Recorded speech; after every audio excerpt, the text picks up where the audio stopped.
get started, welcome to the India Institute and to one of the, in fact, the first event under the auspices of the Tagore Center for Global Thought at the India Institute, which we are just launching this academic year. And it really is a pleasure to have that series of events kicked off by Tapati Guha-Thakurta.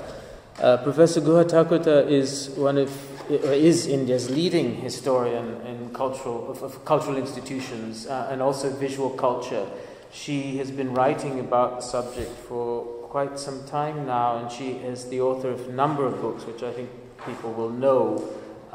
She wrote a book about art and nationalism in Bengal, which came out in 2007, and also her very important... 1992.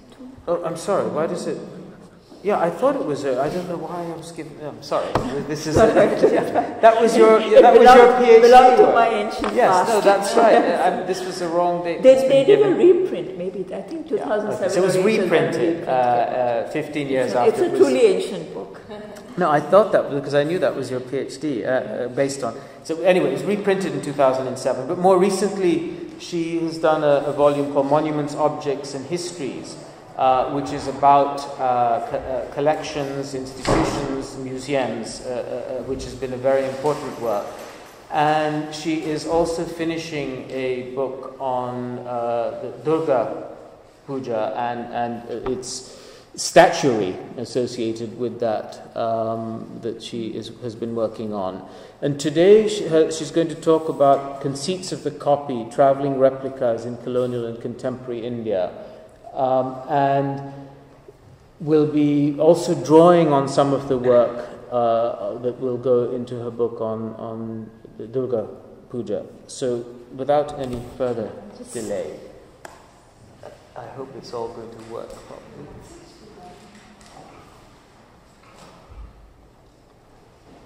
Thanks for inviting me to speak.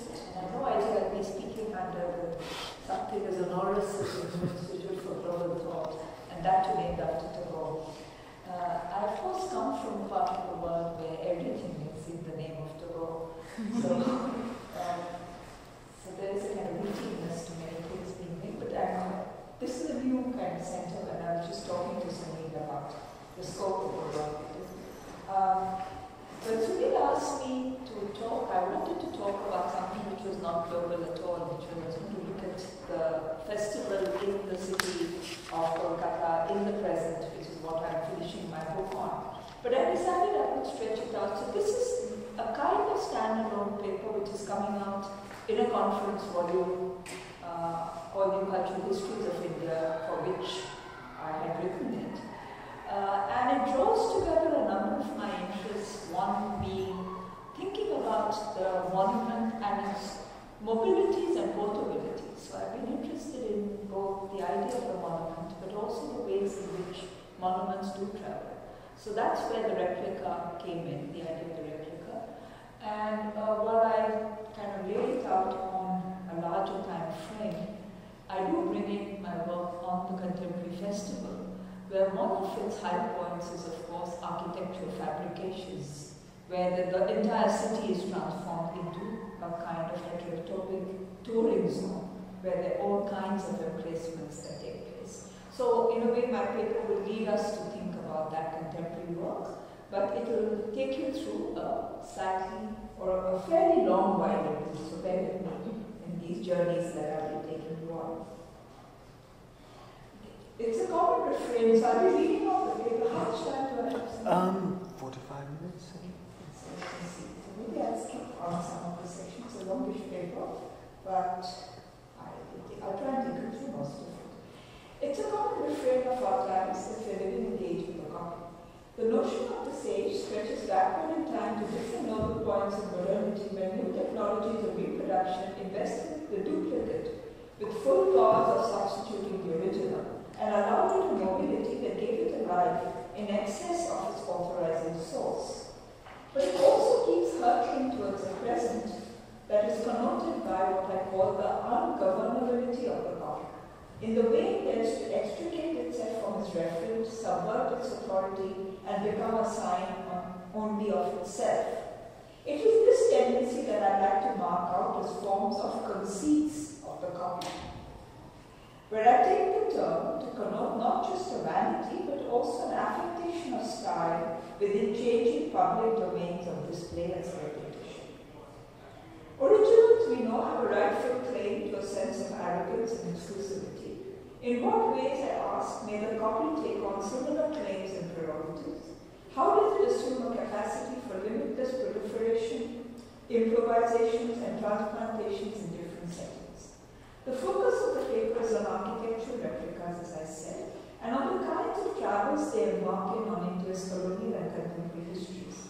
I treat the divergent forms and aspirations of these fabrications as a way of marking out their post-colonial careers from the colonial past, distinguishing the popular from the official, the regional from the national, and the local from global trends of replication.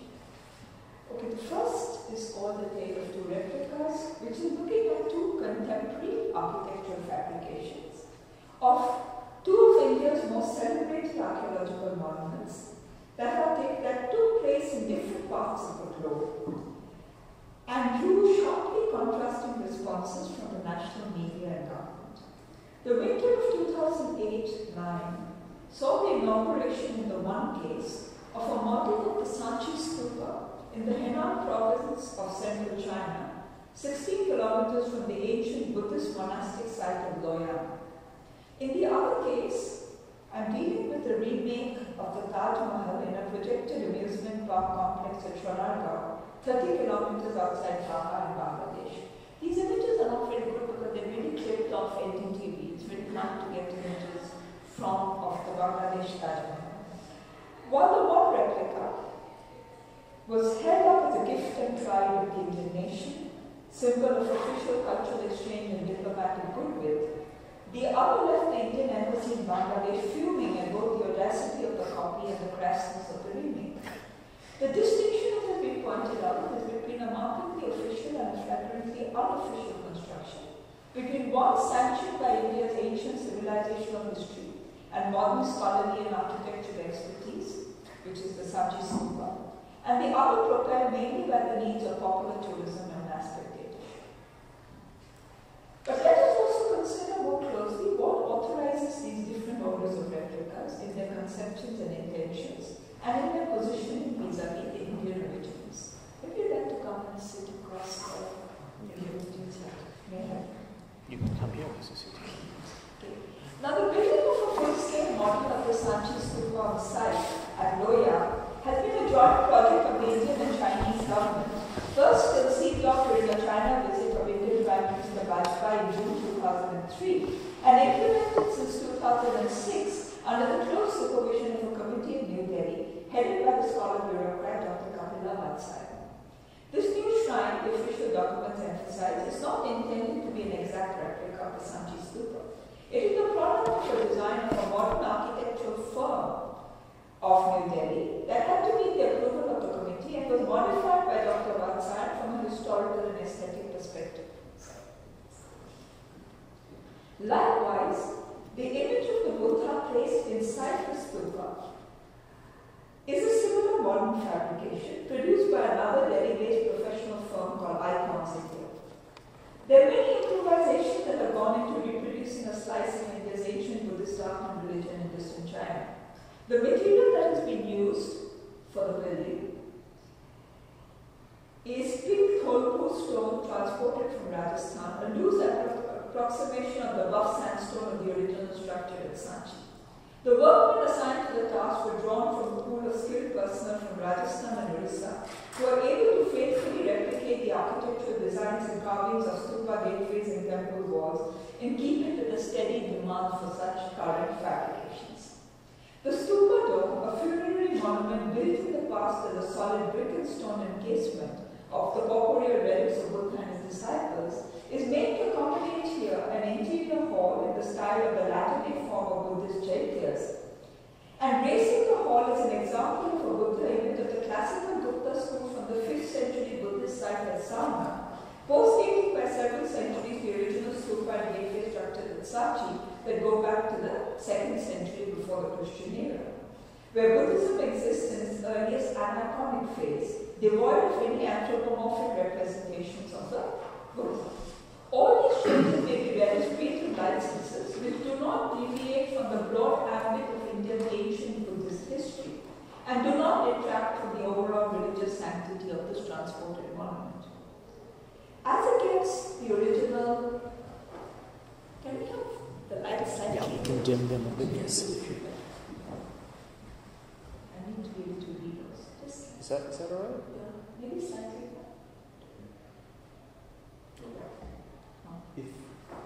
Is there a way of... Is there an app if you there's an arrow that shares?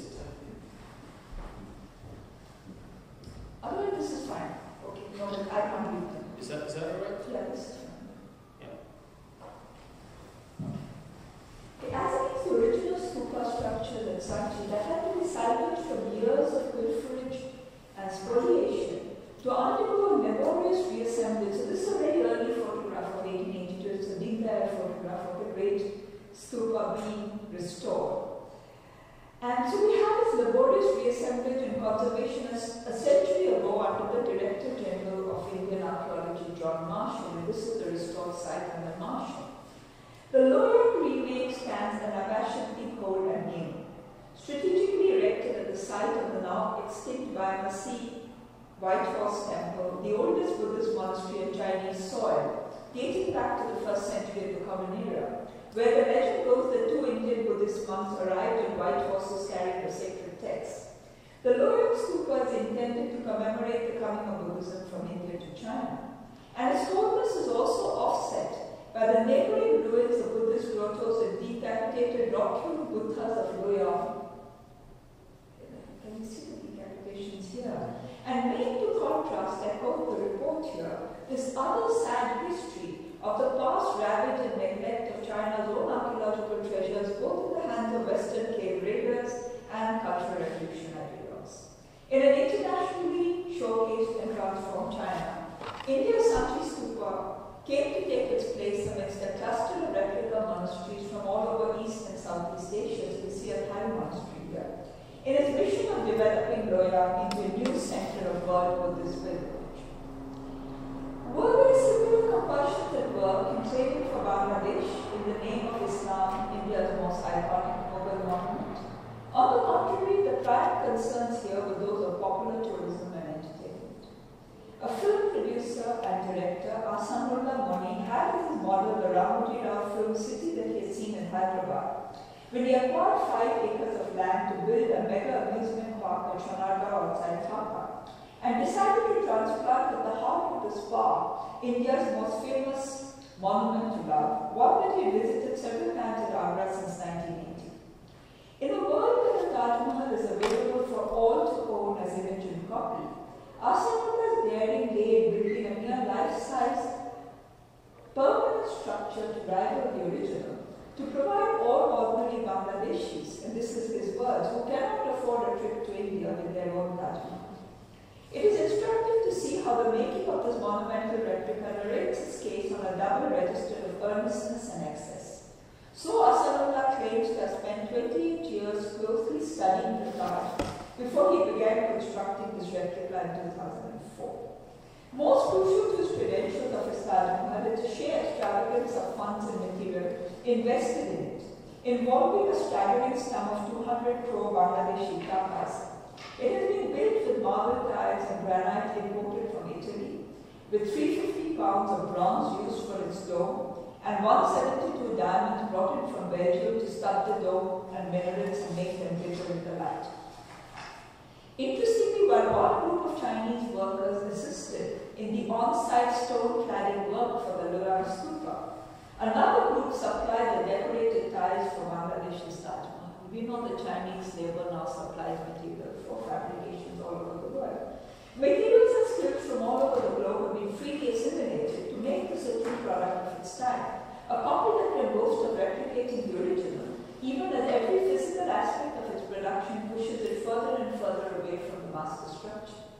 For Ahsanullah, as for the 1 million and more people who thronged to see this replica, on the first day of the opening of the still-to-be-finished complex on 9 December 2008, there are no incongruities between the licenses of the copy. Our Sakullah can, therefore, take as much pride in the avowed exactitude of his large replica as in his plans of transporting a few dolphins all the way from Florida to feature among the other attractions of this amusement park. And the laying out of a landscape Mughal garden around the monument can be seen as having full concordance with the sparkling fountain that visitors encounter inside the garden. The Muslim stands hollowed out and converted into an object of pure spectacle and display, freed of the need to reproduce in its interior fake models of the tombstones of Mumtaz Mahal and Shah Jahan, which would involve a different order of transgression for historical and sacred site. A fountain inside the Bangladeshi Taj Mahal, it would be argued, appears no more of an aberration to streams of local visitors coming to view this new wonder of the world in their country than a model of the meditating Buddha of Sarnath inside the tiny Sanchi Stupa appears to tourists and Buddhist devotees who congregate at this reconsecrated Buddhist site in Goa.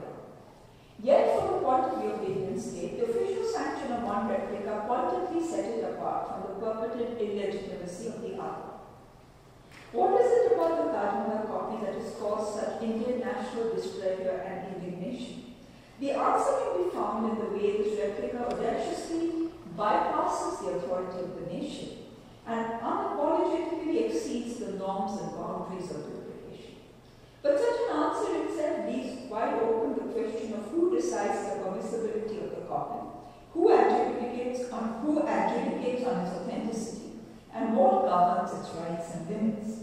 The irony of the situation lay in the initial outrage of the Indian High Commission of Bangladesh about the alleged breach of copyright in the production of a large replica, and we'll be talking again at the end about whether monuments have copyrights too, and its subsequent dismissal of the production as such a poor copy that it failed to pose any threat to the original. Inauthenticity became, in this case, the best guarantee for the survival and autonomous life of the copy. Taking the cue from these contemporary cases, I'll be gesturing towards a diverse history of traveling monuments and simulated sites that will take us from India's colonial past into the present. The idea is to lay out different chronotopes of replica productions, to look at the shifting production processes that go into their making, and the kinds of powers and prerogatives that they enjoy in changing temporal and spatial settings. So the next section will really be moved from Bangladesh and China into 19th and 20th century London to the site of the World Exhibitions, and I'll be looking at some of the traveling architectural replicas that come there. So the next section is called Colonial Travels, and it's in two sections. The first is I'm looking at dioramas and plastikas, and the next will be on the art fair course. So in a way, I will be tracking this story with images and copies of the same two monuments, the Taj Mahal and the Sanchi Stupa, to a large extent. It was only to be expected that the legendary Taj Mahal would feature repeatedly in the outpour of painted, engraved, and photographed images that issued from all the picturesque journeys that European painters and photographers undertook into the heart of the Indian Empire. The pictorial image would evolve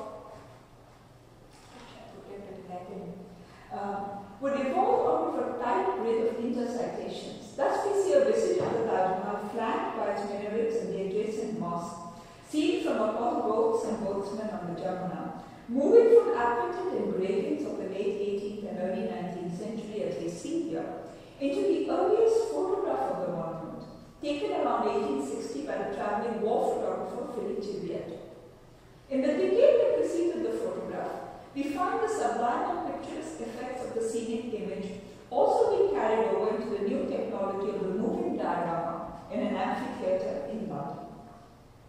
Subjecting life-size painted scenes of cloth to filter revelations of light in a darkened room, these early dioramas helped to create the three-dimensional illusions of travel through spaces and time. In fact, these early dioramas mediate the passage from the pictorial to the photographic image, advancing the techniques of illusionist oil painting and printmaking, while anticipating also the fundamental lighting devices of the first years of photography. There was also another kind of mediation involved, one which is crucial for my case, in the staging of one of these early dioramas called the diorama of the Ganges at an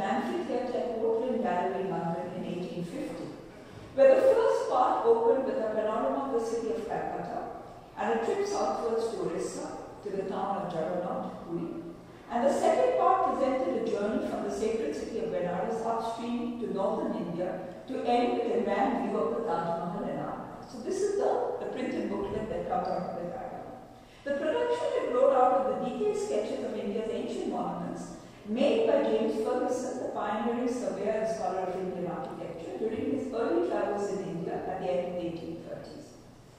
Even his first-hand knowledge and the images gleaned from this foundational journey would lead to the many scholarly compendiums on Indian architecture that Ferguson began to write in England during the 1860s and 70s. He never returns to India, so this was an early journey, and then all his books come out during the 1860s and 70s. The lithographer T.C. Dibdin, who had converted Ferguson's sketches from this journey into colored plates for one of his first books called The Pictures, Illustrations of Ancient Architecture in Hindustan, used the same visuals to create a simulation of travel through India in this Portland Gallery's diorama of the Ganges. So this marks out an early moment in colonial history, when the monument in its status as a circulating copy is not only transported from the distant exotic east to a London amphitheatre, it is also propelled from the narrow domain of professional expertise into the ambit of a popular spectacle. In the years that followed, the professional worlds of museums, exhibitions, and scholarship would closely come together in bringing into being a different order of dioramas. Interesting, the term itself changes from indicating these early illusionist spectacles. Dioramas then begin to indicate these models and plastics, both of ethnographic models of human figures and largely of architectural models of monuments. So I'm going to of particular importance for museums and exhibitions in England were architectural plasticas, laboriously wrought from original structures, replicating all the details of their decorations and sculptures. These casts became a critical ingredient of museum collections and scholarly documentation, selectively supplementing the accumulation of a comprehensive photographic archive on India's monumental heritage. It was at a full-size plaster cast that the eastern gateway of the Sanchi Stupa made its spectacular entry into London in the summer of 1870, when it went on display in the newly designed architectural courts of the South Kensington Museum. In a photograph of 1872, we see the gateway installed amidst other architectural facades from India.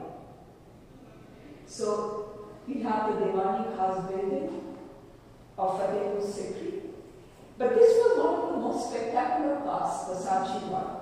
Rivaling its antiquity and artistry, the casts of other famous Western architectural monuments like the Trajan Column from Imperial Rome and other artworks like Michelangelo's David from Renaissance Florence in the adjoining courts.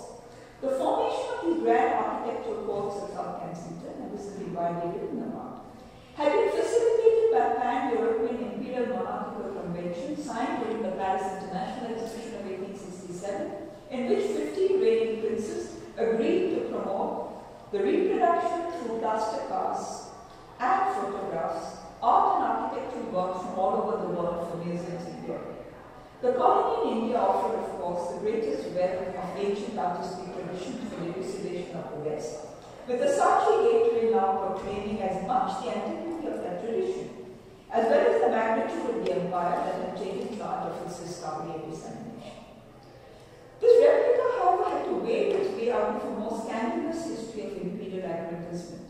It was a matter of immense fortune for the site at Sanchi that what eventually came to travel was only this marvel of a physical replica and not the original gateways. Because through the 1850s and 60s, the Begums of Bhopal, in whose custody the monument stood, had been under constant pressure, first from British archaeologists like Alexander Cunningham, and then from political agents, and then from the French Consul General in India, to make a gift of the stupa's gateway to Queen Victoria or to Napoleon III. The Western Museum, it was believed, was where they would stand best conserved and displayed. Cunningham wanted it transported to the British Museum to be part of a Hall of Indian Antiquities, and the French authorities wished to have them installed at the Paris International Exhibition of 1867. And this actually, Eastern Gateway was the only sole standing one, the rest were already fallen. A growing imperial drive towards in-situ conservation luckily intervened to keep the two standing gateways where they were and reconstruct the two that had fallen on the site, pushing the labor and expenses from the work of dismantling and shipment of the original structures to the production of a mammoth cast. In one of the most elaborate cast-making operations of the period, a cargo containing 28 tons of plaster of Paris fidelity. In fact, there's a very, very detailed report on the making of this cast. And the amount of material which is actually shipped from London all the way there in Sachi's Midland, carried in bullock carts to the site, then made in these molds then they're repacked in tins, brought back here and piece by piece assembled. So you have a master cast, and then there are multiple ones which will travel to exhibitions and museums all over. So it just in terms of fabrication and the labors of making it, which was quite a landmark kind of object. And of course, I mean, this is lying in the backyard. Nobody knows what has happened to this Sachi cast. There's no longer space to accommodate it inside the V8. So, in fact, I think it's been dismantled again. It's lying around somewhere. There was talk about maybe during a conference we can remantle it.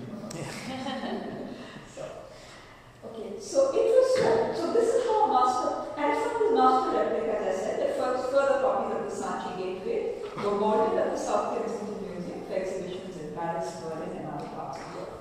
Supervising this entire project was Lieutenant Henry Hardy Cole of the Royal Engineers, son of Sir Henry Cole, superintendent of the South Kensington Museum. We see here supervising another glass-making operation. This is at the Qutb Mosque, where similarly Cole is the central figure directing a group of artisans, very much, of these several glass-making theatres. Trained in London in different techniques of plastic cast modeling, Cole was then functioning in India as a key agent in the procuring of drawings, photographs, and casts of Indian architecture for his father's museum, preceding his own appointment in 1880 to a new office of the Curator of Ancient Monuments. This is the second part of the Colonial Travels. Now, such phenomenal movements of materials, objects, and skills to and fro from the outposts of India to the metropolis would evolve in the following years into a vast organizational regime around the institution of the World Exhibitions. The replicated cast of the Great Gateway of Sachi becomes the period's best example of the traveling monument, as it moves between museums and exhibition sites in London and between London and other continental venues. The exhibition would also generate another kind of architectural models, a new variety of remakes and mixed ensembles that issued forth from India's princely states and the traditional craftspersons of these regions, through the intermediary coordinating authority of the colonial administration and exhibition commissioners. With the Indian Empire offering itself as an invaluable repository, not just of historic architecture, but also of living traditions of ornamental design and artisanal skills, what becomes important to note is the sheer volume, again, of traditional architectural ensembles that came out of India into the venue of these exhibitions. The point I'd like to emphasize is the way these exhibition productions extricate themselves from the burden of exact replication of archaeological monuments, as with the plaster cast that was laboriously wrought off the body of the Sachi Gateway, to generate a new corpus of loose remakes and remixes, while never foregoing the order of authenticity of the regions and cultures they were made to represent. Made out of durable and non-durable material ranging from wood and stone to plaster of Paris and papier-mâché, these architectural fabrications now impart to the portable replica its own independent status and career.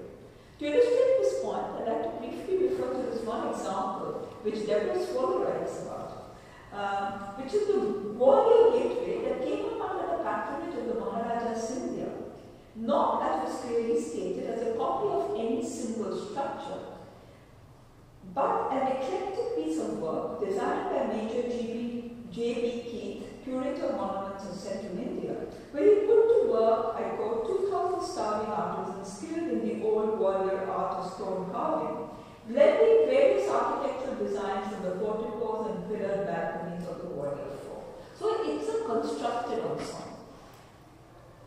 First traveling to Calcutta for the International Exhibition of 1883-84, the dismantled gateway next left for London as 200 packages of carved stone, to be reassembled for the pavilions of the Colonial Indian exhibition, at the end of which it came into the galleries of the South Kensington Museum. Again, disbanded and stored away somewhere.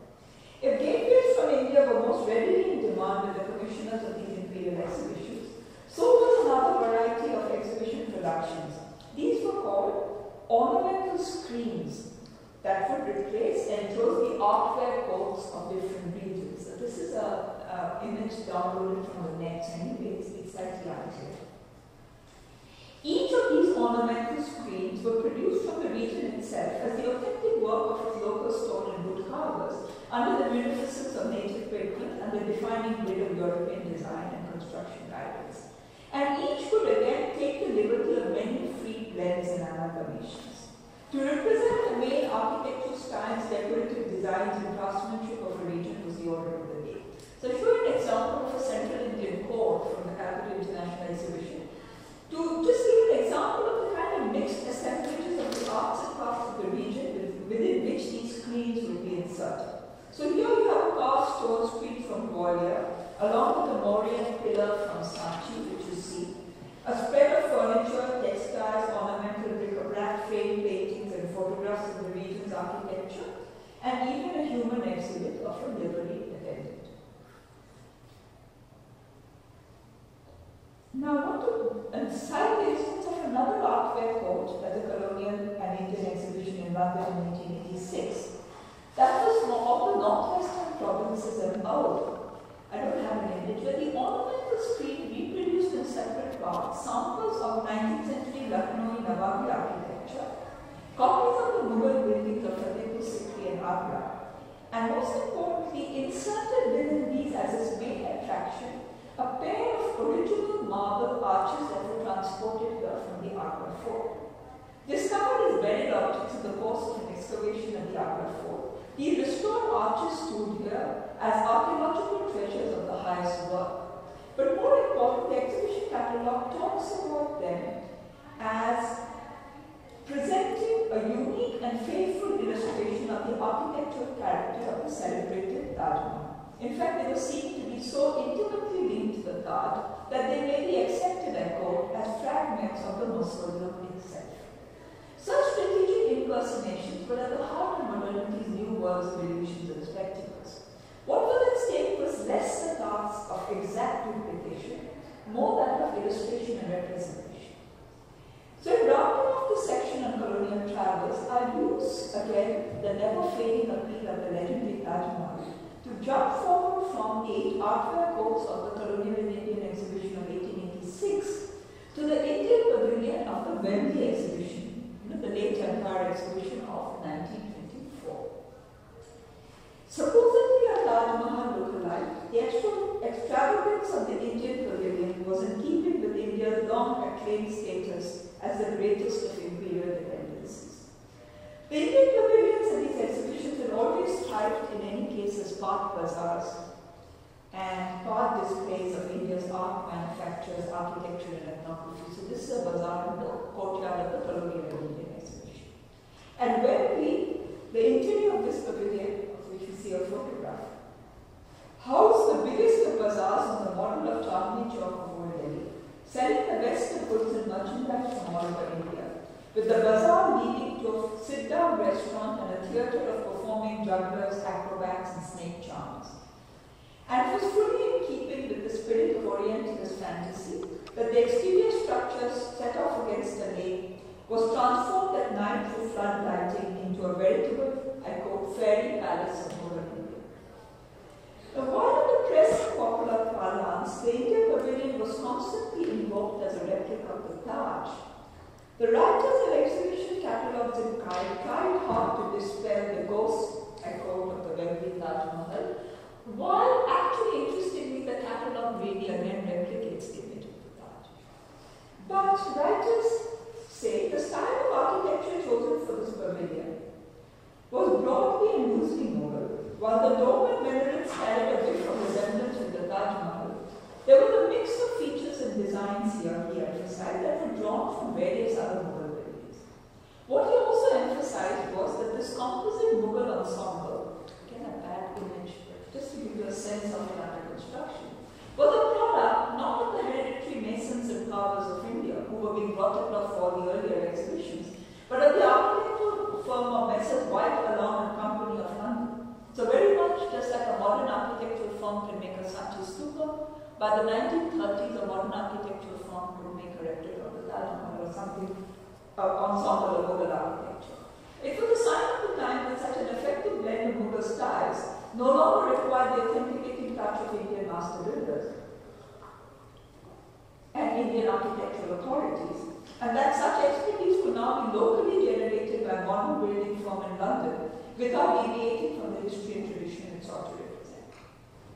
A final clinching point was made by this English writer of the catalogue about the non-permissibility of fabricating a full replica of the Taj Mahal. The Taj Mahal, he reminded his readers, is a tomb and a religious building, and to reproduce it in its entirety would give offense to Indian sentiment, though it is quite permissible to select certain parts of such buildings to make up a composite whole. The case of the Wembley Pavilion, its misrecognition as the image of the Taj as much as its correct positioning as representatively Mughal without in any way being the Taj, propels us in many ways into the muddled histories of the present. Reservations voiced in the imperial capital in the 1920s about the propriety of simulating an exact model of the mausoleum in the Hellenistic space of an exhibition and of converting its interior into bazaars, theatres and restaurants get transferred, I would argue, into the present-day outrage of the Indian nation about Bangladesh's so-called breach of copyright in copying a monument that belongs uniquely to India. In each instance, what comes to the aid of the copy are paradoxically the many differences and departures that separate it from its referent. The assertions of the Wembley Exhibition authorities about not duplicating the Taj Mahal, of course, clashes outright with the Bangladeshi impresario's insistence of collapsing the identity of his remake with the historic monument, even as he pitches it into a new time zone of mass entertainment.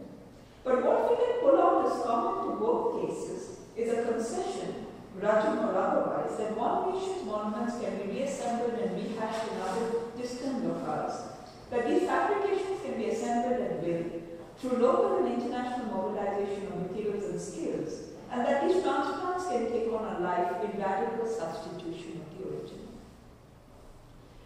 Now, this section is called Simulations and Replications in the Post-Colony. I draw the term post-colony from Achille Mbembe's book of this name. Now, for want of time, there are two sections to it. One where I look at actual permanent transplantation of temples, and where I draw largely on the work of Richard Davis and Jyotindra Jain, looking at the way these temple remakes are occurring in the state of Gujarat. And I've set that off with, I contrast the state of temple remakes in Western India with a range of architectural fabrications that energize the space of a popular religious festival, the Durga Pujas in the city of Calcutta, which transforms the whole city into an ephemeral exhibitionary site. A key concern in this section will be to see how new notions of the religious and sacred have come to coexist with the logic of exhibition, museums, and spectacle in these different regimes of worship and sightseeing. Where I take examples of two distinctly contrasting scenarios of what may be called religious and festival tourism. And I like to think of it about what separates the two. What is religious tourism and what is festival tourism? In taking this large sweep across India's imperial and contemporary histories, my main argument would be to chart how the post-colony rests from its past, its own prides and prerogatives of staging the copy, how it enacts its own process of assimilation and appropriation of national and world monuments, and thrives with a contemporary global sense of the portability of cultures across time and space. Now, I think I'm going to skip this section and move on. What I do here is actually take the case of, as I said, the Somnath temple, which was entirely rebuilt. In fact, at the heart of secular Nehruvian India, we have the old temple being demolished, and this great cause being taken up of the rebuilding of a new Somnath temple, because this is also the historic symbol of the destroyed temple, one which has been desecrated as a symbol of Hindu national pride. So this is again Munshi's great project with Vallabhbhai Patel, and so this is an entirely remade temple. and while the remains of Somnath are in the Prabhasa Museum. And I go on to looking at, as I said, largely drawing on Jyotirmay Jain's work, a series of other temple remakes which are not exact replicas, like of course the great Aksharam complexes, all of which are about these great exhibitionary complexes which are now set up, what we are calling a new world of exhibitionary and consumerist universal, which is being played around out of these Aksharam temple complexes. This is in Gandhinagar, but there's also the one in Delhi, which we know now present like Disney World, like rides through mystic and ancient India, presents dioramas on Indian mythology and history, along with exhibition halls with auto-animated show of the Upanishads, Ramayana and Mahabharata, and a 14-screen presentation on mystic and mythological India in an IMAX theatre. I refer you to a piece by Jyotirmay Jain called Curating Territories and Cultures, where she looks at these Aksharam temple complexes. And look at the third kind, just to run you through, which are these replicas of the Vaishno Devi and Amarnath temples which have occurred in the highway outside Gandhinagar. And where again, this idea about replicating with no sense of any dishonor or sanctity to the original religious monument. There's a way in which the sanctity of the original religious monument is recreated here. So we are told that the sacred flame is brought all the way from the Vaishno Devi shrine to concentrate the recreated interior of the ancient cave with its natural source. So this is the Vaishno Devi shrine at Gandhinagar. Just as some holy white ash was brought from the caves of Amarnath to be strewn around the ice ring of the replica shrine, the miraculous natural formation of the Kashmir caves maintained in the heat of Gujarat by the installation within the sanctum of the round-the-year holy plant. So you even replicate the arduous climb, but all in the middle of the highway in outside Gandhinagar. Standing in tandem with all the new centers of Hindu worship in the state, the replica here takes on the function of a full transplant of the original in all its indivisible spiritual order, where unlike the Somnath temple, which actually entirely destroyed the original to come up in its place, the copy here never displaces, but empowers itself through its continuous reference to a distant original master site. The replica in these cases thrives on a wholly autochthonous principle of simultaneous multiplicity. Now, I brushed through this very quickly so that I can come on then to the last section, which is on the Durga Puja Tagore. I wish to juxtapose this thickening scenario of what has been called religious tourism in one part of India, one that carries within the strong doses of the ideology of the Hindu right and its agenda of national cultural mobilization of publics, with an alternative trajectory of what I term festival tourism, as it is played out each year in the city of Kolkata around the autumnal event of the Durga Puja, one which is marked by a different spirit of transience, preparatory emplacement, and frenzies of mass repetition. So I begin again with the Aksharam temple. Here again is a loose remake in Gariyat. The spectacular regime of Calcutta Durga Pujas presents itself in a series of contrasting and divergent frames. A key difference can be mapped in the fluid and indeterminate ambience of the villages in a festival which unfolds around the annual homecoming of Goddess Durga, but where the worship of the goddess has long been synonymous with the biggest secular cultural celebration in Bengal. There's a long history to the affective transformation of the image of the goddess from the martial slayer of the buffalo demon to a benevolent mother surrounded by 4 divine children, and an adult daughter who returns each year for 5 days from her husband's abode in the Himalayas to her parental home on earth. There's also a complex concomitant history of the changing life of this urban festival over the 19th and 20th centuries, from the exclusive revelry and entertainment in wealthy homes to close-knit community celebrations in middle-class neighborhoods. The great single color which you see where married women kind of worship the goddess on the eve of her departure. To now new exhibitionary practices of the production of tableaus like this, or like this is the recreation of a 19th century mansion in the style of the woodcut prints of 19th century Calcutta. And what we have around the festival is now a series of new exhibitionary practices of production of tableaus and new spectatorial practices touring, viewing, and above all, photography. So I would say the epiphany of darshan is now replaced by the clicking camera. Because of the crowds, what you do is really, you photograph with a greater frenzy, and then you store these images, and of course now they're continuously pouring out into Facebooks and other websites. So it's almost like an afterlife of the event that you savor through photographs. So I've been photographing a lot of our people photographing pujas constantly. In a current pan-Indian context, what is also significantly connotes the secular and the identity of the Durga Puja in Bengal, as vis-a-vis the transplanted temples of Gujarat, is a marked absence from the scene of any large-scale Hindu religious organization or of a programmatic agenda of Hindu cultural nationalism, and in the preponderance instead of a discourse of art and craft production, a popular pedagogy and tourism, and the creation of a new public visual aesthetic. Also important are other contrasts and differences. Local community clubs with a growing lineup of commercial sponsors to prop their initiatives remain the main organizing force of the festival. Even as Calcutta's Durga Puja has taken on a new corporate profile of awards, sponsors, and promotional campaigns that we see here, the smallness of its production budget stand out in sharp contrast to the hegemonic grip of large-scale and private capital in the making of temple sites in other parts of the country, say in a state like Gujarat. The command of vast expanses of land and over equally vast amounts of construction material, labor, and imaging technologies that are central to the latter projects are radically reversed in Calcutta's festival, where replicas and remakes take shape through a circulating pool of local skills and simulacra, and magically sprout out of a maze of narrow lanes and small community grounds in the congested heart of the city. So this is one narrow alley in one particular designer's work, and this is 1 year, and I follow it through another year. So they really come up with the narrowest alley. There's very little playing on large space and land here at all. And they really blend with the everyday life of the city. So here is a pandal under which you have traffic and people moving also.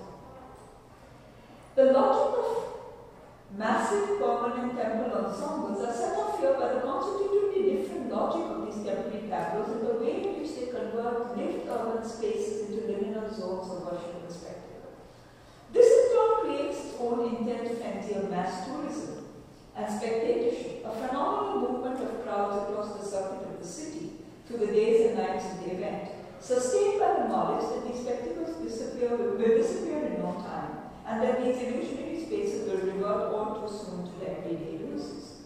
The fortified enclosures of an Aksharam complex with its screening and close regulation of visitors within its museumized spaces stands powerfully overturned in the open and unbounded movement of crowds through the imaginary worlds and cultures that Calcutta's Durga Puja places on display. But for the purpose of the paper, another critical question I raise is how have these distinctions then also made for a very different history of replica productions during this festival? What are the kinds of monuments and sites that are chosen for reproduction in the puja sites, and what governs the rights and claims of the copy in this context? For several decades now, a passionate investment in the fabrication of architectural structures, local or distant, ancient or modern, national or global, has marked out the art of pavilion or pandal making for the city's Durga Pujas. The pride of the festival has revolved around the way it transformed the entire city into a fantasy land of make-believe temples, mosques, palaces, floats, sometimes creating glittering marges on a river, at other times replicating Calcutta's own demolished colonial period architecture, like the Senate Hall of Calcutta University. There be no hold bar on what would be fabricated by local decorative firms using a simple fare of bamboo, ply, cloth and plaster, now using newer material like thermocol or fiberglass. Along with the nation's own historic monuments, an ever-widening range of world buildings enter the repertoire of these pavilion makers.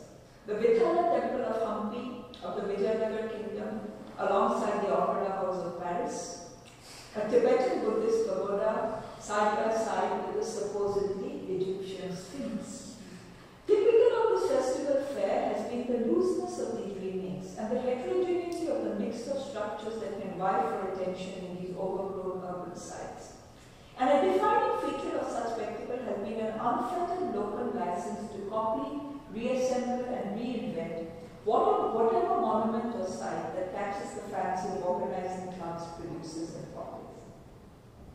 Such an unapologetic catholicity of this representational field has made the festival open to a constant charge of desacralization and trivialization, even as it has held strong as the hallmark of its secular and populist identity. It is in this context that I like to consider the way the festival has sought in recent times to upgrade and refine its cultural image, not by inventing a more orthodox frame of religiosity and ritual tradition, nor by letting go of its wide representational license, but by laying a new premium on the authenticity, artistry, and creativity of its productions. What has come to distinguish the present festival field is a new genre of specialist theme tableaus that take on the nomenclature from the idea of theme parks, but also state their identity as new forms of public installation art. Just to show you an example of the kind of public installation art that is now in the name. Bringing into the fray a new group of art school trained artists and set designers, these identifiably new wave productions also aim at reaching out to a more informed and discerning viewership. I look at three broad overlapping categories of these new kinds of productions, one being the architectural replica, the other being a full archaeological site being recreated, and the third being the form of the folk art or the craft group. So I'm going to quickly run you through these. So this is the kind of the perfect architectural replica. I mean, there are designers who specialize in this. So this is the Mukteshwar temple done in thermocol in a place in South Calcutta, and this is a copy of the Padmanabhapuram Palace of Trivandrum, again coming up right in the middle of a residential colony, where actually you have the great details of wooden architecture being replicated in ply and thermocol. Okay. Then you have the theme park model, and this is the Replicas caves, again being recreated down a little park. The cave paintings inside, and even the subterfuge of an archaeological sample. Then there are puja clubs which create the crafts of it. So they do these theme park tourism through different Indian states. So here is a single site which for the last 5 to 6 years have recreated a single state. So here you have Kerala. You even have the Himachal Pradesh where they landscaped it over several months, creating terrace slopes and a Himachal.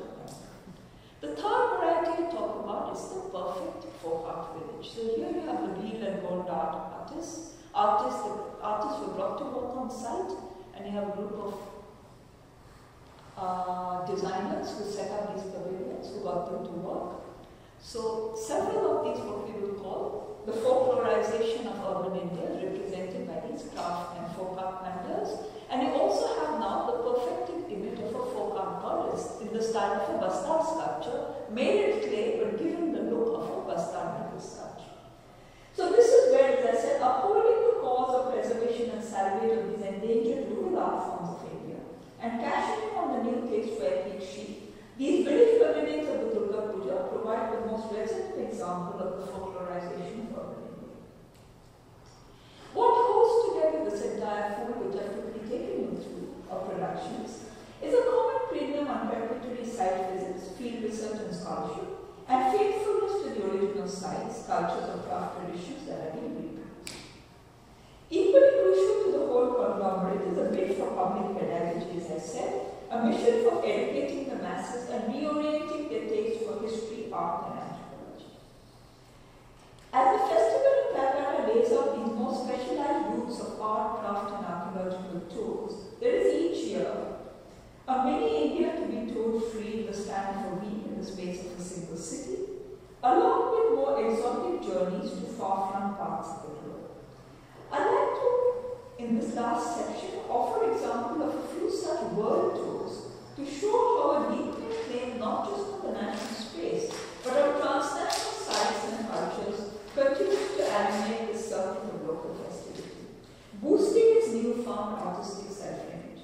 In the age of the internet, it's a globally accessible pool of cyber information and downloadable images of world art and monuments that comes to the aid of these new groups of puja artists and designers, and of the older variety of decorative firms in enabling and authenticating their production. So when we saw the opera house, it was entirely a downloaded image from which they made.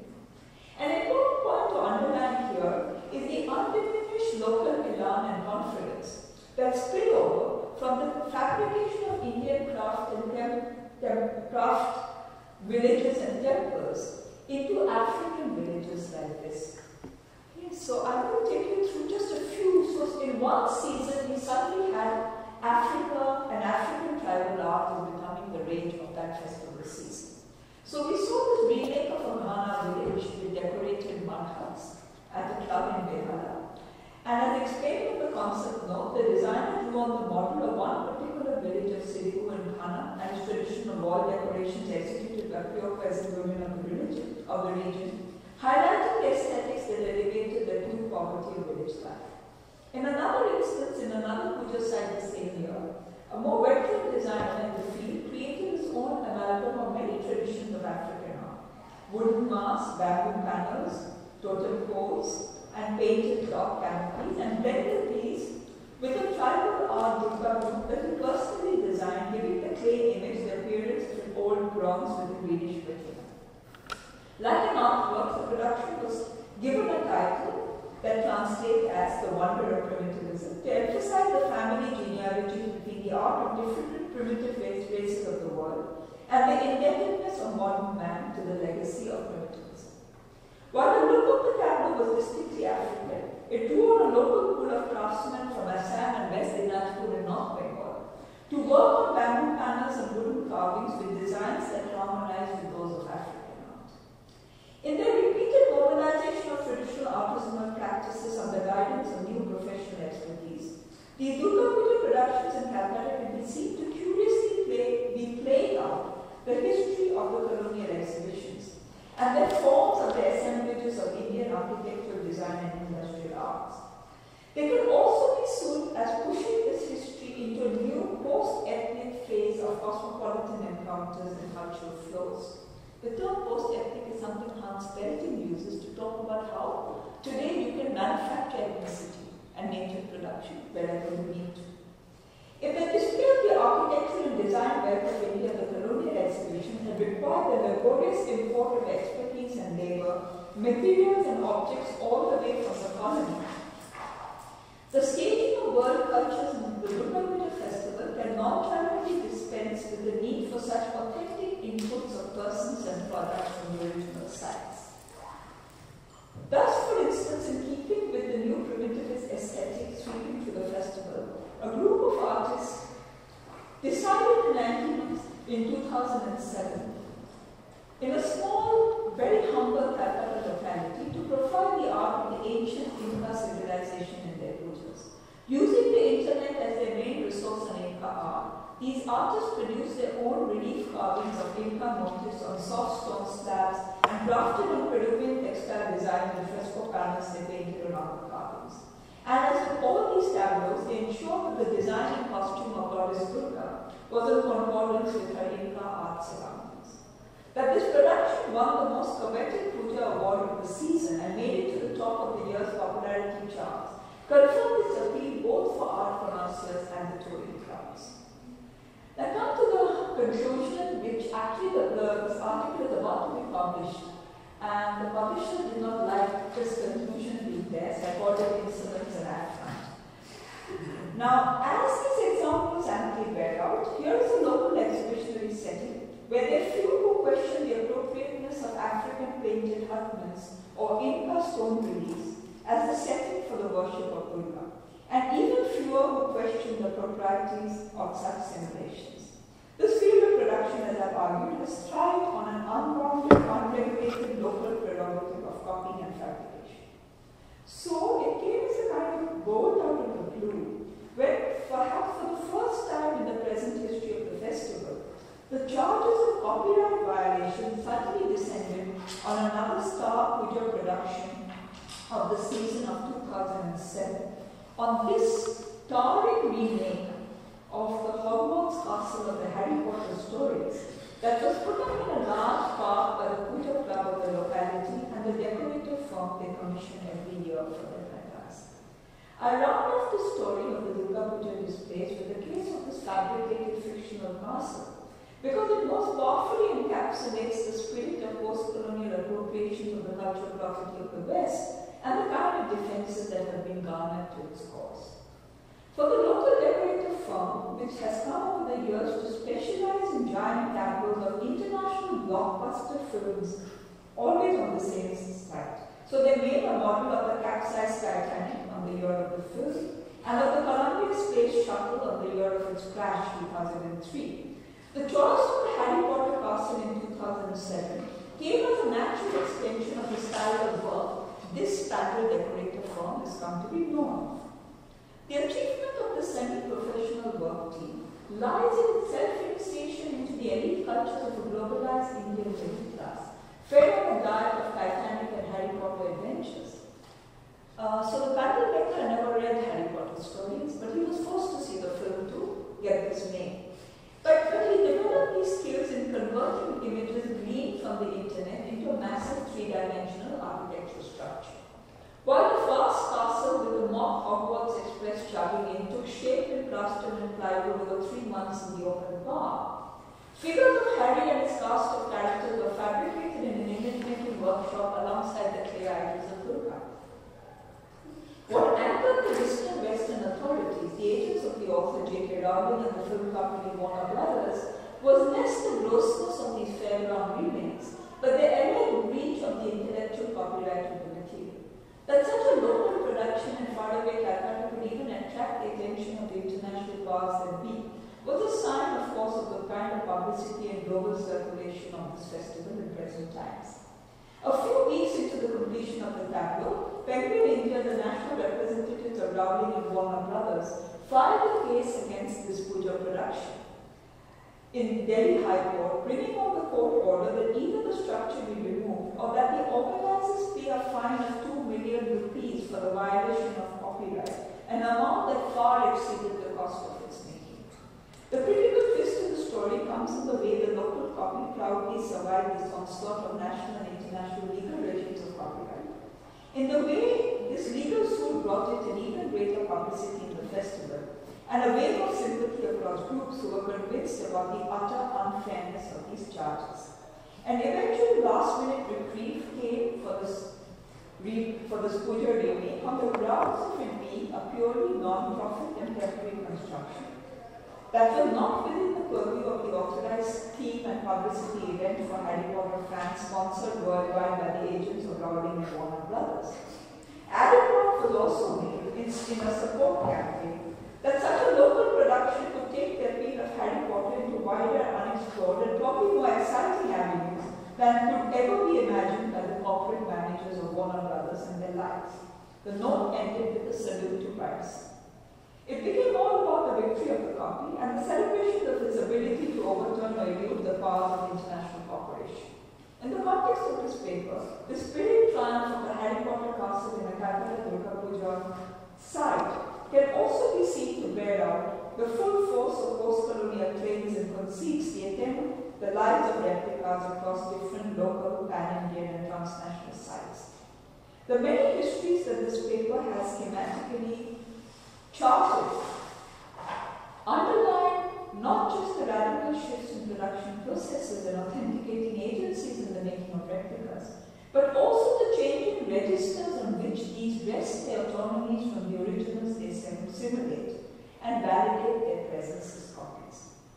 We've seen how the notion of replica has come to thrive on an epistemic elasticity and amorphousness of the term, which can both produce its own discourses of authenticity and exactitude and allow for a wide scope of improvisations and departures. This is what enables this notion to inhabit this diverse and checkered history of productions, purposes, and uses that have charted, ranging from the official to the popular, from the transnational to the local. This is what has also given the contemporary copy, as I've shown, its varying credibilities across the realms of religion, art, and pure spectacle, in each of which it is granted its particular rights and liberties of replication. It is the domain of the popular, its spaces of worship and tourism, exhibition and entertainment, that can be seen to continuously push at the boundaries of the possible and the permissible. The replica here can occupy a position that can ambivalently swing between a double and a fake, between the thing itself and a thing apart. And nothing, of course, best exemplifies this than the instance again of the Taj Mahal, So I'll just end again that while Assemblers remake does no violence at all to the original, that it leaves the original monument at Agra untouched in its singularity, that it can in no way diminish its unparalleled grandeur, remains the safest grounds of legitimacy of the remake. At the same time, that it lays claims to be Bangladesh's own Taj Mahal makes its very existence an affront to the sanctity of the Indian national monument. So I'll end again with the Bangladeshi Taj Mahal because it exemplifies for me the local conceit and what I call the global insubordination of the copy, pushing the contemporary notion of the replica to its most disquieting extremes, smudging the boundaries between mimicry and mockery.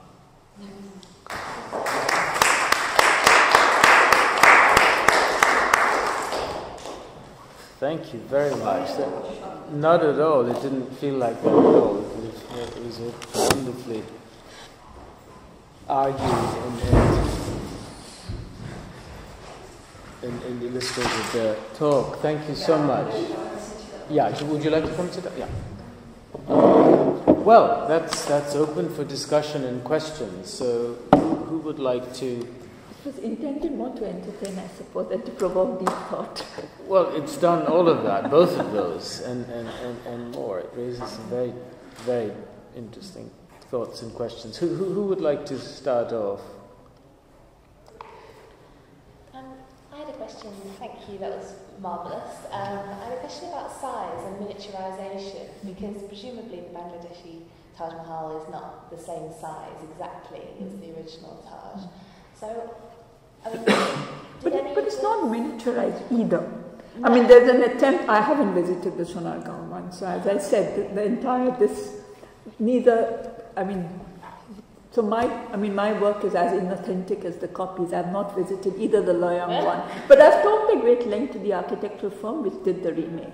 So in that sense, I kind of did long interviews with Kapila Vatsayan and the team of contemporary architects. The Bangladeshi Taj Mahal is, of course, really next door to where I am, and I should. But the fact that I should undertake a trip just to see it seems a travesty. So I haven't quite been doing it. So it's not quite the same scale as the Taj, no. But it's not miniaturized either. But does size matter? That's my question. How does size affect these things? Does miniaturization or shifts in size affect any of the issues that you've been talking about today? And that's a very interesting kind of thing, because the miniature replica, of course, has a entirely different kind of provenance and life. And I'm thinking of Susan Stewart's wonderful book on the gigantic and the miniature. And we know that much of replication, and one of the intricacies of replication is also in the skills of miniaturizing. If you go to many of the World Exhibition pavilions, making small replicas in little glass cases of entire monuments is, of course, something which is developed hugely, because the miniature replica of an entire monument could travel.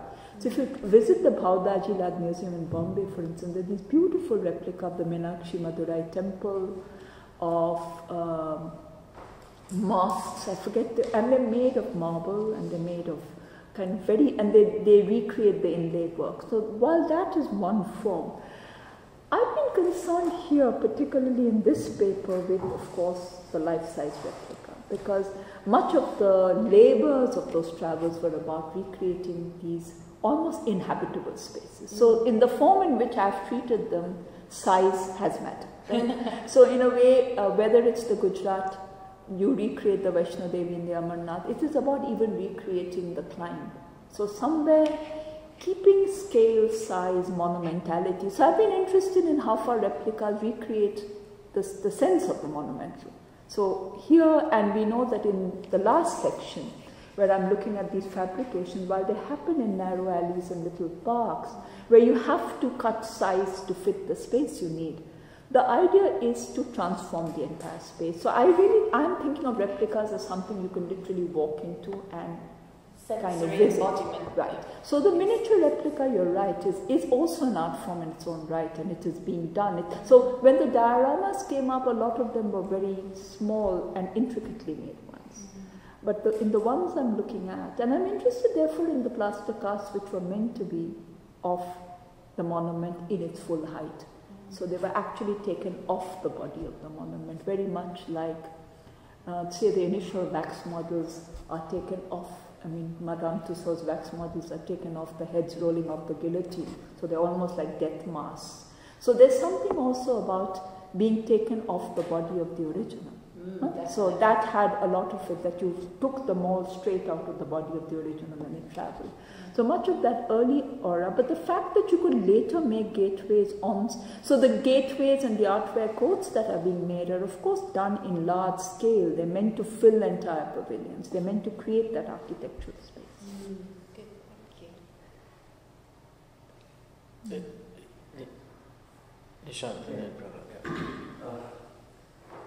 you asked, does size matter? I asked you, does nomenclature matter?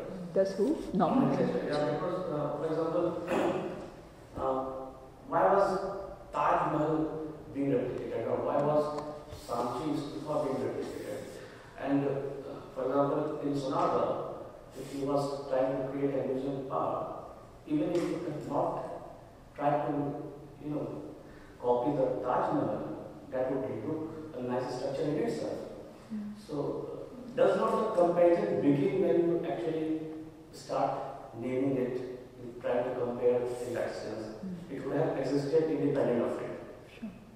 First. Secondly, related to it is the question of how monuments have been historically projected as alien of their space and time without any history. Because, for example, the way it is being replicated, it shows that it has problems with the way monuments have often been projected.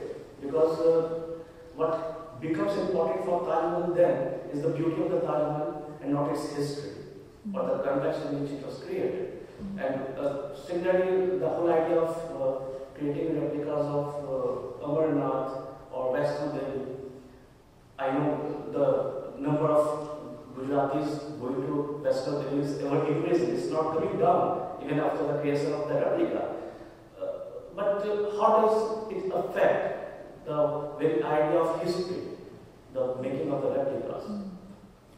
Let me just take the two parts of it. So one was about nomenclature, and I think it's an interesting point because you need not have, or the film director and the Ahsanullah Muni who set up it, need not have called it, because it really does not look like the Taj at all. And if you think of a lot of these theme parks, they do. In fact, I was thinking there's a very interesting link between that argument that occurs about the Wembley Pavilion, that it's both meant to be a loose look-alike, but it is in no way the Taj Mahal.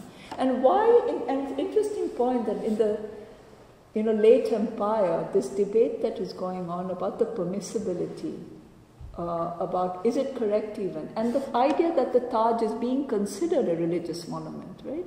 That it is ultimately a mausoleum. It is therefore, there is a question of the permissibility, the propriety of replicating it in the space of an exhibition.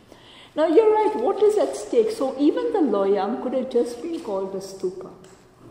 Why call it the Sanchi Stupa? Okay, because again, as I showed, it takes its own liberties. It creates a Chaitya hall. A stupa is an encased mound. It puts a much later period Buddha inside.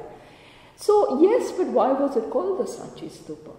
And you begin to then wonder that it is often by name, that if Sanchi is the oldest standing, spectacular, monumental stupa complex that exists in India, right? There's nothing else that exists from that period. Bharut is disassembled. Amaravati has been recreated. Amaravati was entirely kind of taken off site. It exists in the British Museum and in the Madras Museum. And now, neo-Buddhist Dalit groups have recreated an Amaravati. Now again, I've been interested in recreated sites, and what creates religious sanctity may have very little to do with archaeological authenticity. So the recreated Amaravati has nothing archaeologically authentic to it. The site is important, and therefore it can be reconsecrated. A disappeared stupas can be remade there, right? So again, very interestingly then, but what is at stake? So what I was trying to argue perhaps is that for particularly the Sanchi Stupa project, It was about the coming of Buddhism to China, from India to China, and therefore what needed to be replicated was one of the oldest India standing Buddhist monuments. And we know that Sanchi itself is part of an early tradition of spreading the relics. It is under Ashoka that the main stupa complex comes up. It is then built over the Shunga, the Shatavahana, and there's a long history to that. So again, there's a way in which Sanchi itself is built as part of a larger project of the spread of Buddhism within India.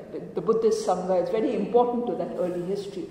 I've written separately on just the history of Sanchi's continuous production and reproduction as a monument. And we know that even Rashtrapati Bhavan uses the Sanchi Dome. What is it that makes Sanchi so canonical? Why is it that in Mayavati's monuments the Sanchi Dome is continuously being recreated, right? So there's, even in post-colonial history, there's a way in which Buddhist architectural symbols are continuously used. So it is, Sanchi has become the symbol of ancient India's civilizational past in a way. So which is why that nomenclature, I think, is more important than any great fidelity to architectural form, right? Now with Ahsanullah, he actually does say in a long interview that he wanted Bangladesh to have its own Taj Mahal. Now that is of course what made the Indian state fume, saying, I mean, what is this? How dare they say that another country?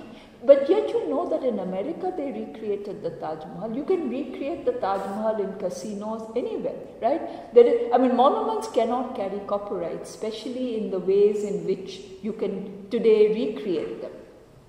So it was his attempt to say that I can, and the fact that, and I therefore emphasize the point that while the ideas and extravaganza, he brings in things from all over the world to create something which is in every sense not going to be the Taj Mahal. But what was at stake then in him saying that yes, I want this to be Bangladesh's Taj Mahal. Now, therefore, nomenclature is important in whatever way. And therefore, when I'm looking at even the local pandal makers, it's not enough to say I'm making a wooden, or a designer to say I'm making an Indian temple. It is the Mukteshwar temple of Orissa, and it is recreated in all its detail and authenticity. So somewhere that premium on research and detail and popular pedagogy, that yes, you know, you have actual boards laid up telling you about the original temple. And you're absolutely right, the copy never takes away the desire to visit the original. The intention is never to displace that.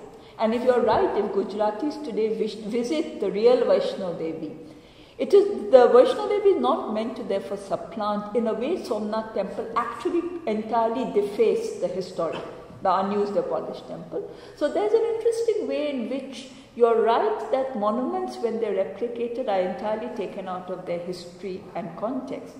But they also create somewhere the desire to travel and see the original in its own historical context and location. So part of it, I talk about the copy as performing this task of emplacement and substitution, but nowhere often actually continually also fueling the power of the original vis-a-vis its authenticating itself. So particularly with the transplanted temples, that's interesting because there are Tirupatis which are being created all over India, as you know. And there are various temples, so that there's a long tradition that you can create replica temples, that you can somewhere create a section of, even within Benares, they've created a replica of the Kashi Vishwanath inside the BHU campus because it's so difficult to visit the real Kashi Vishwanath temple. Now if it can happen within the same city, and this is being done with the full sanction of the trust, right? There's no affront here to that. So it's worth thinking about that, what is allowing these replica temples to come up with the full sanction of temple authorities while the originals remain pristine in what they represent. Prabha. About the political economy that sustains the industry of copies. So I guess, you alluded a lot to the artisans who were involved in production throughout, whether it was in the colonial period or the post-colonial period, they tend to be local artisans. But I was curious about who the cultural entrepreneurs were who mediated the transnational economies of images and the original and the copies. So I guess, and I wonder if in the context of Calcutta, you mentioned firms, but there's also a lot of, so I wasn't sure if those were professional firms, but there's also mention of the local clubs, and you give some indication of how much this costs, clearly a lot less than the 2 million rupees that, transnational capital needed in the form of compensation. So I'm just curious how, clearly to generate this level of copy making, you need a level. So I was interested in what's the model of, who are these firms, and what are cultural entrepreneurs, and if it's different from religious tourism, as you said, where festival tourism was fundamentally different from religious tourism, which I think we are all familiar with in London, because the Swaminarayan temples are just mushrooming through the city. So. The political economy of this is worth looking at very closely. Well, if you want to track a larger history and a longer history, which I do say that, the 19th century projects are, of course, largely sponsored by states. So yes, the exhibitions are the main sponsoring bodies, with then the presidencies and then the princely states, and they play a huge role. So the Maharaja of Jaipur, of Gwalior, they mobilize the artisans and the craftspeople, working closely with the exhibition commissioners. So you take figures, and many of the great museums that come up in the princely state, for instance, the Victorian Albert Museum in Jaipur, it's a work by Henley, and so there's a very close liaison then between the world exhibitions, their commissions, their committees, and therefore these are large state-sponsored organizations. And I think in some sense, when we are looking at the temple projects, the remaking, you're dealing again with large capital, and you're dealing with large sponsoring, either states or governments or large trusts. So in that sense, the political economy of what governs, say, the making of plaster cast replicas and the travels of both artisans and these fabrications across would not have been possible without these larger backings. Now these ephemeral remakes that happen for puja, as I said, many of them are not made with any durable material at all, nor were some of the latter-day exhibition remakes.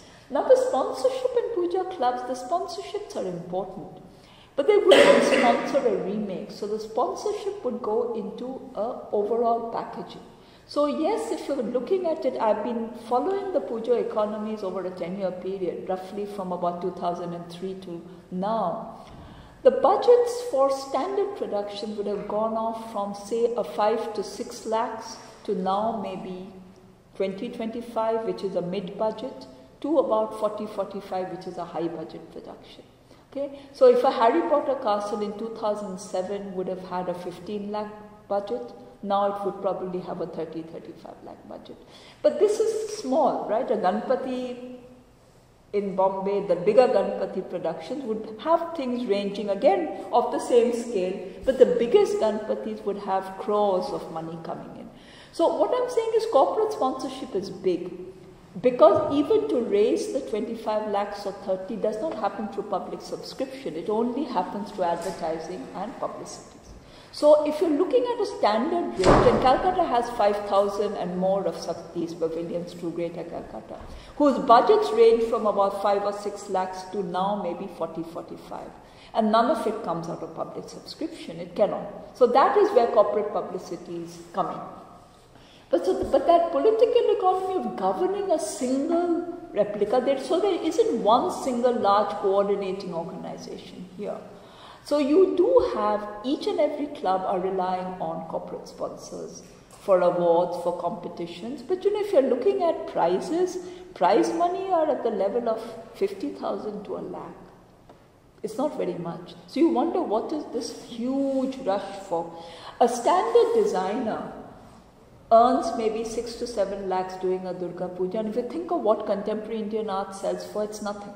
Right? So that's why I'm saying that if you place it against other scales of spending, consumption and money, money in Durga Puja is big by its own standard because it all happens over a week. And so yes, budgets have escalated in the last 20 years, but it's small compared to many other scales of building and consumption. So that political economy is a very complex one, but there isn't any single large corporate agency sponsoring it. But you do have a lot of film set designers, producers, small-time designers, producers who are coming in. And there isn't any one big corporate firm who's sponsoring maybe. Times of India sponsors 5 pujas across Kolkata, and those are among the biggest budget pujas. Ananda Bazar Patrika may sponsor 3 others, but you know, that's about as big as you get with a single sponsored pujas. But it's somewhat still different from having that kind of accumulation of land, capital, state power, a big temple trust, which will move the Akshardham or the Swaminarayan temple projects. It would be quite different there. Anyway, there isn't that same claim on land and space. They're temporary remakes, and parks and streets must be returned to their other uses. So there is no permanent space for these.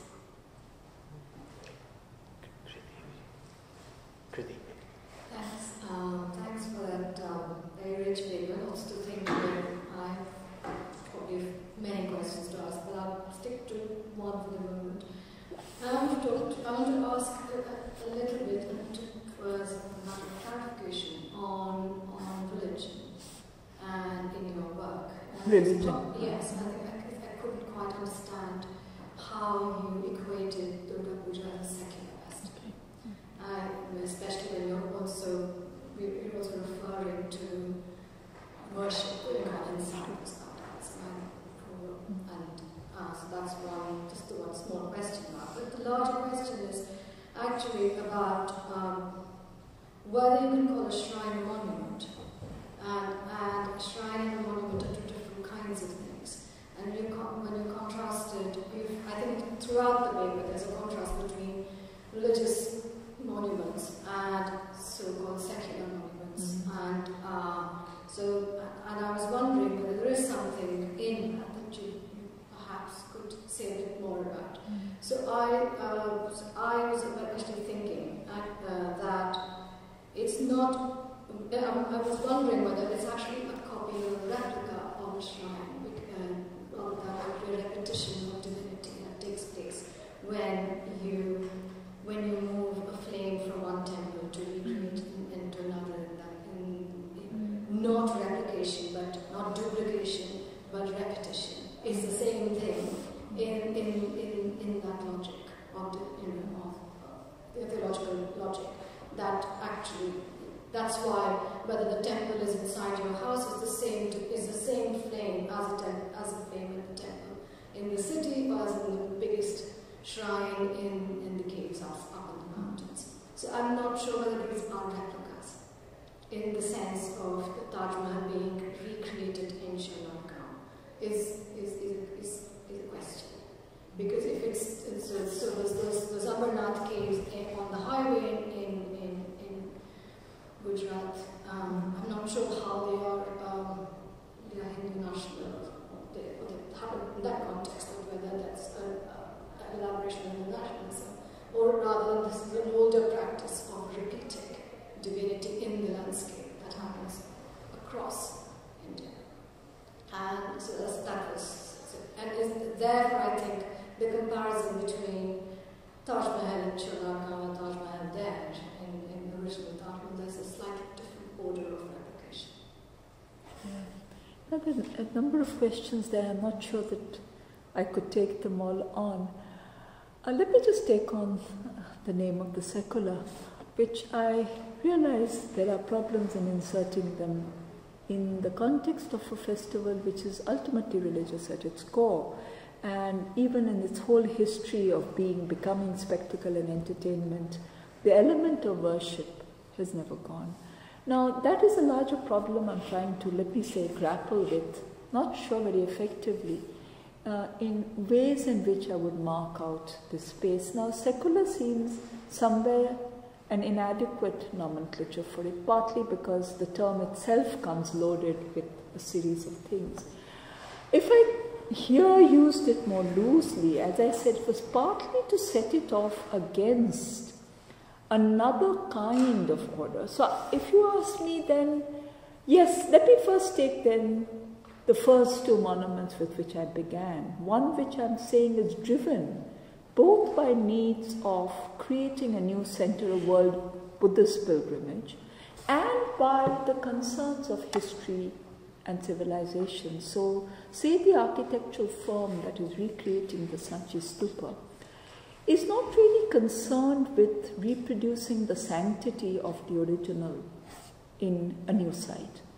While all the details of, say, the Buddhist, the figure of Buddha, Dhyani Buddha, and the monument is going in.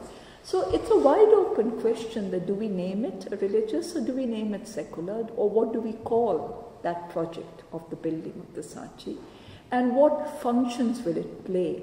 Now, if the Taj Mahal is somewhere no longer participates in the discourse of even recreating a new space of the religious, I set it off because to me then the term secular would be as much of a problem for both, just as religion does not rest comfortably in either of these. In one case, if it's entirely divested of the religious, say the Taj Mahal is pure spectacle in an entertainment park, what role, say, the religious would play in the recreated Leong Stupa in China is again worth asking. And what is the role the Indian nation state is here playing in almost donating or creating a replica of a religious monument for export elsewhere, right?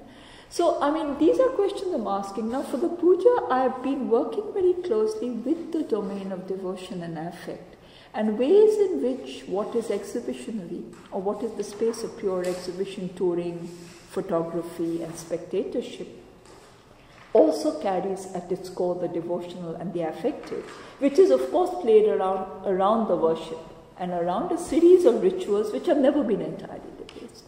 Now, what I'm considering a space, or what I'm calling festival tourism vis-a-vis religious tourism, is where perhaps the term secular could perhaps come in. But maybe we could, I mean, I need to think through more carefully, because the secular comes as such a loaded term.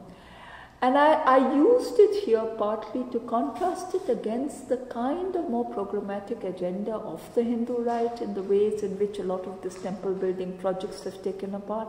And the fact that the sects itself, including the building of the Somnath temple at the cusp of independent India, was not a secular project. It was about creating a Hindu nationalist, revivalist religious pride around the recreated temple. And the archaeologists lost that battle when a 12th century temple could be entirely demolished and its parts carried away for the museum. And using some of the stone of the old Somnath temple, a whole new temple could be created as a sign of a resurgent Hindu nationalist India.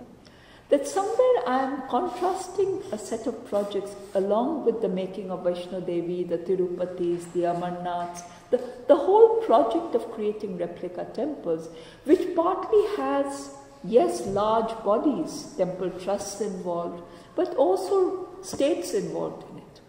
With this transient space of festivity, which is occurring in the name of the worship of the goddess, but is becoming a kind of secularized space of tourism and mass festivity. So this is the level at which I was pushing a sense of a secularized space of mass festivity, where you could even actually, in fact, one of the instances which Ahsanullah cites, that he actually saw a replica of the Taj Mahal in a Durga Puja pandal, and where the goddess was kept in an enclosure outside because they felt it should not be inside an Islamic monument.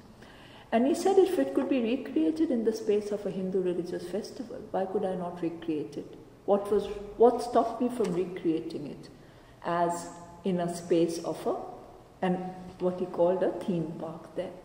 So actually there's a strange amount of Catholicity and representational license is what I've called, which one is exercising in the name of the goddess is everywhere. You've even recreated the Singur factory with a nano car there, inside which Durga exists. So there's a kind of contemporary topicality with which you can house Durga today inside any structure. But the Durga must still be there, otherwise it does not exist. So this is a strange kind of paradox that you can today put her inside an opera house and recreate the Singur factory, but inside, the only reason for the existing of the pandal is that the goddess exists inside.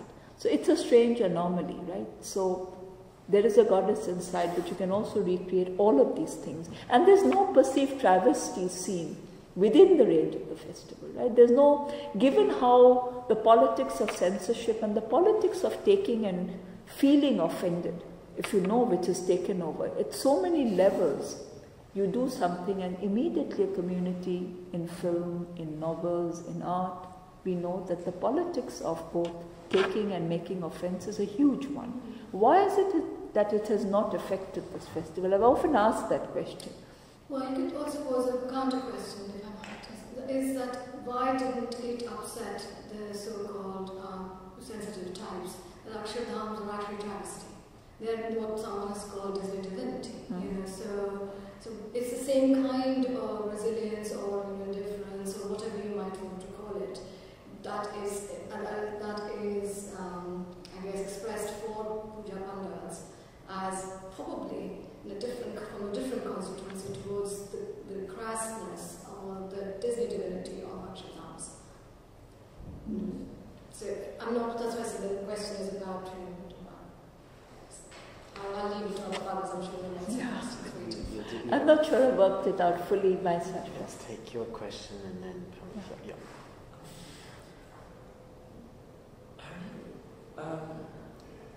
I noticed you kind of start with the Great Exhibition. Well, would you say there was any sort of history of replicas a pre-colonial idea of the replica in India, or not even that pre-1851 idea of the replica in terms of an architectural replica? Which travels to England? Yeah. I mean, regardless of whether if that idea of either just imitation. Well, replicas exist. I mean, I'm just thinking the Bodh Gaya, for instance, is a replica form that spreads across Southeast Asia. And it's happening over the Pala period, Pala Sena period, 9th and 10th century. There are many mini and larger Bodh Gayas. I think replication is occurring within context of religious architecture across, and it certainly has a longer history. But the kind of travels abroad to the World Exhibition is just a time I'm marking. And actually in the Great Exhibition, no great replicas do travel. I mean, you have the throne, you have I think since it immediately succeeds the annexation of Punjab, I think it's Ranjit Singh's throne which is on display at the Great Exhibition. I think the Sanchi cast was among the earliest replica, and it travels for the Paris International Expositions. It's in the 1860s that you begin to see. I don't know fully that they could well be smaller models that were being carried, and I'm not sure. But certainly, to answer the larger question, I think you do have copies being made of larger sites in other sites as they are being building. So those who've looked at, for instance, closer look at histories of temple architecture will find citations to other sites continuously occurring. So that we know is part of a larger tradition. But I'm thinking of the exact replica and the copy as something which perhaps develops, as I said, the technology of making these exact replicas of the original is something which also coincides with the era of the World Exhibitions.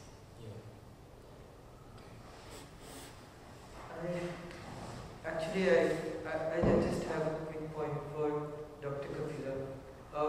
This is the reference to the question you just asked. I mean, I don't know how this adds on, but I've been seeing Durga Pujas outside Calcutta for the past 20 years. And what I realized that there's a performative aspect to Durga Puja. You know, such that traditions of the ritual are almost allocated to a spatial zone, which is such that the spiritual authority of the ideal is recognized, but it's recognized at different mental levels of the viewer. So, you know, so the traditional, let's say, label that we can give of religiosity or spiritual or so on and so would get very confused, because there is a performative aspect to the puja, and different people coming to the puja view it at different levels, you know, accordingly. So, for example, when I went to puja when I was 8 years old, I wasn't even interested in the ideal. I was interested only in the kind of food they're giving me. But when I become older and you know, I'm about 18, 19, I begin to recognize the same space, the same ideas, the same placement. Fortunately, Hyderabad doesn't have the creativity of Calcutta. The same ideas, the same puja standard as something which is religious. And I assume many of the viewers have a similar experience. No, but just to take you, I think the point you made about your feeling that the kind of Disneyfied Hinduism that is on show, say, in the Akshardham complexes is much of a travesty, you may think. It's an interesting point because I think, and that's where I think both Jyotindra's work but also Sanjay Srivastav's work I've been thinking, because he's thinking about a new kind of consumerist Hinduism, and I think that term itself is interesting, that the Hinduism does not go out of it, but what comes in is then a series of other consumerist demands, that those who go to shopping malls or those who will go to an IMAX theatre are being inducted instead to another space. So it is equally a space of viewing, consumption, and yet of discovering a new way of being Indian, of being Hindu. So I think there are a series of things happening. So perhaps the religious tourism and the festival tourism have much in common too, even as somewhere they stand apart, because one then becomes part of a much larger kind of complex, permanent complex, which inscribe themselves into the landscapes of cities and spaces and then redefine them in particular ways. Vis-a-vis these has that transient and purely ephemeral quality of just coming and going. And though every year when you return to the site, you carry the memory of all the previous installations you've seen there. So over the years, the same site moves from being a Buddhist pagoda to becoming a Paris Opera House, to being, and so it's interesting again to walk, or even to see the kinds of what designers call installations they put up. So you are now talking about curating, designing and installation art in the space of a religious, or what we will call a popular festival. I think we're going to have to end now because we're short of time. I'm sorry. But I just did want to thank you for, wonderfully placing in a long history these very, very contemporary performances and I think that ability to see it in that longer history and the play with that is really something that the study of contemporary culture in India often doesn't have. So thank you very much for the... Thank you for your questions. I'm not sure I've been able to answer them all, but I think they made me think much more.